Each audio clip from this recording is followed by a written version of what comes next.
Coming up on today's episode, we take a trip back into Hollow Earth and follow these two iconic titans on their new adventure in Godzilla Kong, The New Empire. Something is coming. Something even they're afraid of. Stay tuned.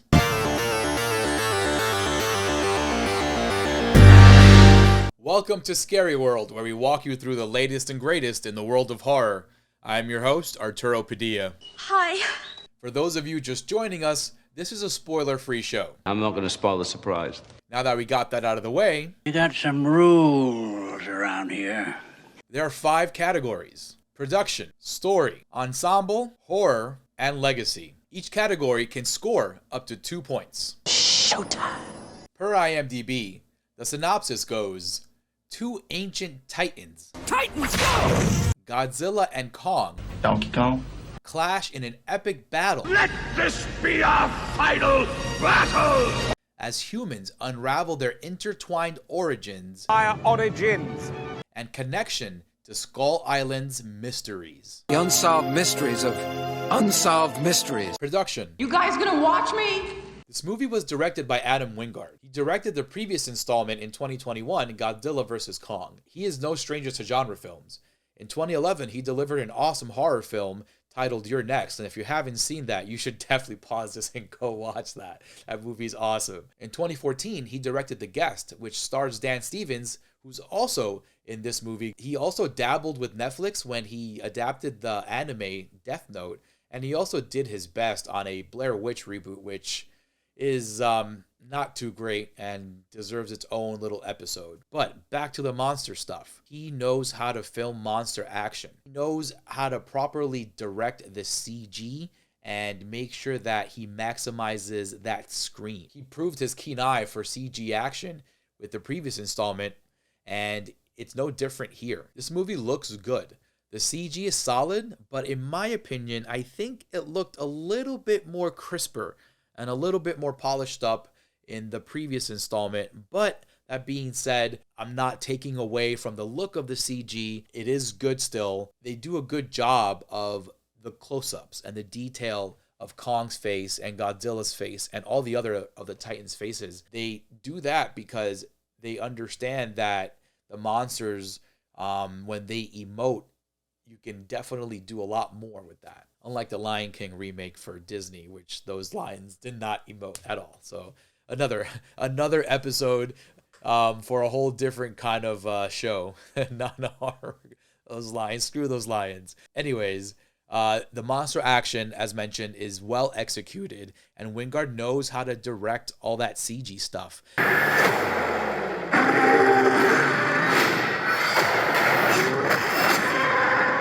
It really feels like Wingard had an easier time directing the CG than he did the humans in this movie, because the human stuff in this movie is just not special. It's very bland. So I know for sure all his attention was put towards the monster action, which rightly so, his attention should be there, but there are humans here that interfere with this awesome monster action. And that's really the problem with this overall movie. And we'll get to that throughout the segments here of the show. As mentioned, Wingard understands CG action. He proves it here. He proved it in his previous movie. And I think he did a good job here with the action, especially in the third act of this movie, where everything is just a lot more fun, a lot more vibrant, a lot more captivating, because of all the CG action, of all the monster action we get on screen. The fighting looks good. The tag team with Godzilla and King Kong look good. Everything looks really good in that department. And for that, this movie gets a solid 1 for production. Story. Second act needs more. The main script and story credit is given to Terry Rossio, who's no stranger to big movies, as he's written for Pirates of the Caribbean. He's also done National Treasure, and he's written a bunch of the Shreks. So he has a lot of experience with big pictures and big budgets. Simon Barrett, who's Adam Wingard's writing partner, also assists with the script. Wingard himself has a credit as well with the script, so it seems like the script had about at least 3 to 4 hands involved in order for it to get to the point where it was good to go and put on screen. That could be the reason why this is, again, a tale of two cities. This franchise has been like this since King of the Monsters back in 2019. All the monster stuff is awesome. All the monster stuff is usually great because that's where they pour all the budget into, and they pour all the great minds into are the monster aspects of these movies, and that's appropriately so, and that's where they should go. But there are humans in this movie. There are humans in this movie, and they are not very entertaining or very good. And that's been the case for several years in this franchise since its inception, honestly. This movie doesn't do a good job of fleshing out their human characters. And honestly, that's fine and all. I get it, but you give them so much screen time. Why not just try and flesh them out and develop them just a little bit better than you have in the past and did in this movie? You didn't need people to tell this story. More specifically, you didn't need dialogue to tell this story. If you wanted to have people on set to just be a catalyst or a current for something to transition from scene to scene or action to action, to bring somebody to a location, to fly somebody there, to put your hand on something and open up a portal or something, you know what I mean? That's fine. But the dialogue and the human side of the story really doesn't pan out too much. It doesn't ultimately matter. We don't really care about that stuff. We're here for Godzilla, we're here for Kong and the Titans.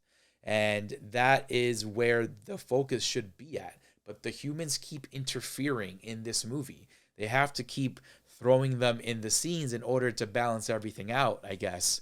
But they haven't figured out how to properly do that. The American iteration of Godzilla has always had difficulty marrying those two concepts together.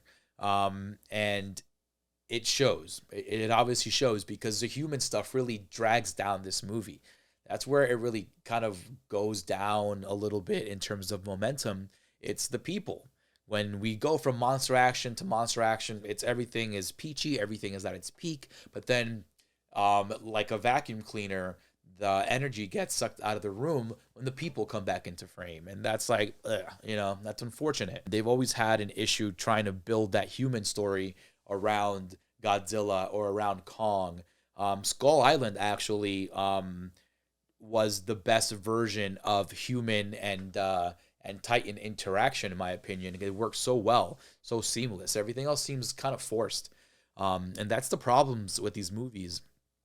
The story gets really bogged down because of the human stuff, and it's unfortunate. Another issue that I have happens early on in the first act. Kong seems to just be exploring a lot of Hollow Earth, but Hollow Earth has already been established. We established Hollow Earth, a good chunk of it in the previous movie, and we get a lot more of it now, but there's not much revelation until you get to the second half of the movie, honestly. And just watching Kong, swing through Hollow Earth, it's fine and everything, but it takes so long to just get through that portion. And I feel that, if you're going to do that, which again, I love Hollow Earth and that concept, if you're going to spend some more time in Hollow Earth, at least have Kong get into more action along the way. They try to do that with some showing him get into the traps and all that, which is cool. I wish they showed more of that, more of him kind of just living and stuff. But it does spend a lot of time with him swinging around and doing a lot of nothing, unfortunately. The third act as well is a little underwhelming, to be honest. I feel that the threat could have been amplified a little bit more. Not sure how they could have accomplished that, but that's their job to figure that out.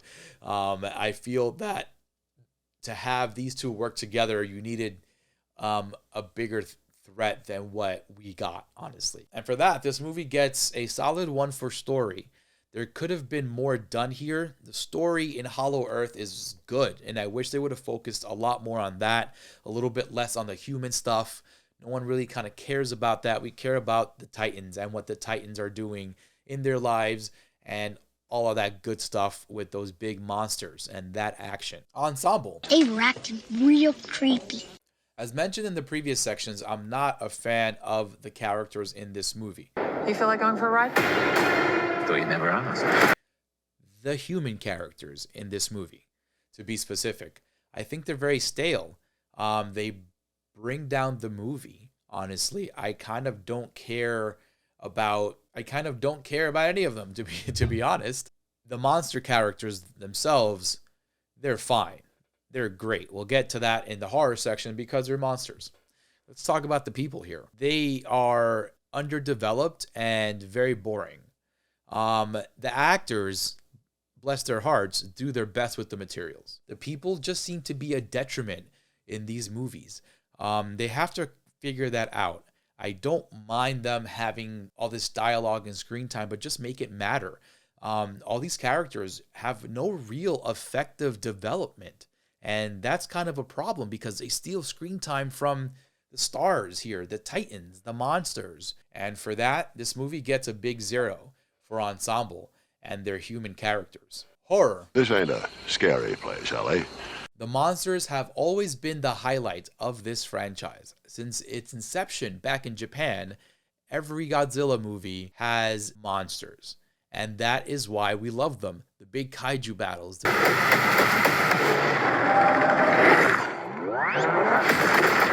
big crazy monster designs. The Mothra, the Ghidorah, the Mecha Godzilla, King Kong, all the Kongs we see in this movie. This is really what we signed up for. This is what we're here for, folks.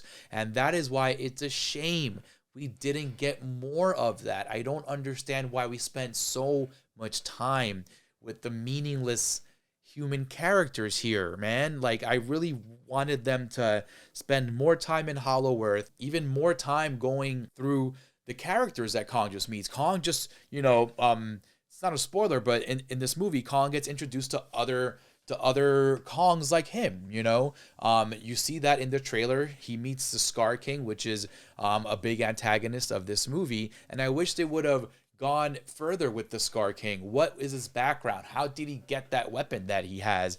How did he get into power? I wish they would have done some flashbacks with that, spent more time with these monsters, with these titans. This is why we watch these movies. It's not about the humans over here, man. They never learn. This is why I killed King of the Monsters, because aside from the movie being really dark, the humans were just like very blah, They did a better job with Godzilla versus Kong. They made them a little bit more interesting, but here they just seem to kind of pop up all the time and have a lot more dialogue than they should have.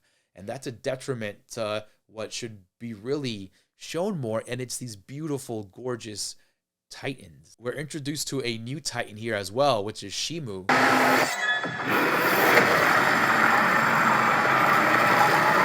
But the design of Shimu is absolutely gorgeous. I love the way they animated the skin.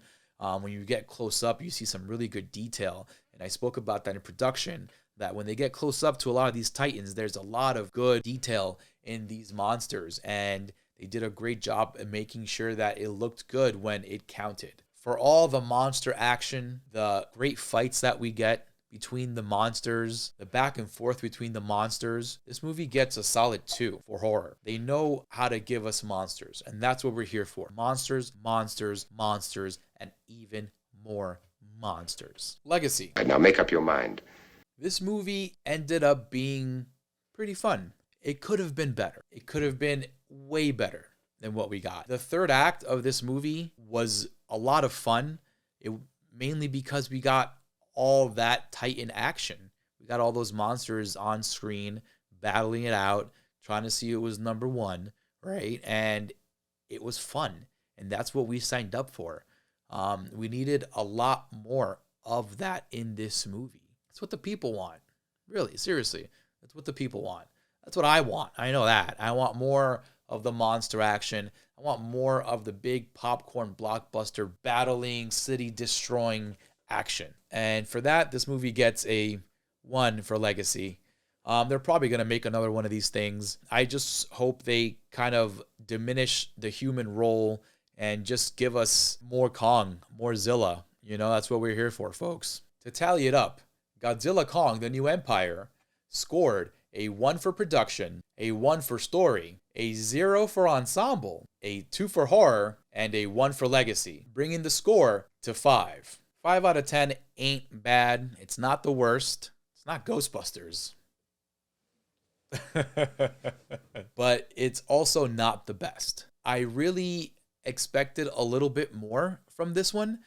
Wingard and company did such a good job with the previous movie that I thought we were going to get something on par with that. I think the previous movie did a good job of blending the human aspect and the Titan aspect together to give us something a little bit more seamless, a bit more watchable. I really wish they would given us an 85 to 90 minute movie, all CG, all Hollow Earth, all Kong, all Zilla action, all of that good stuff.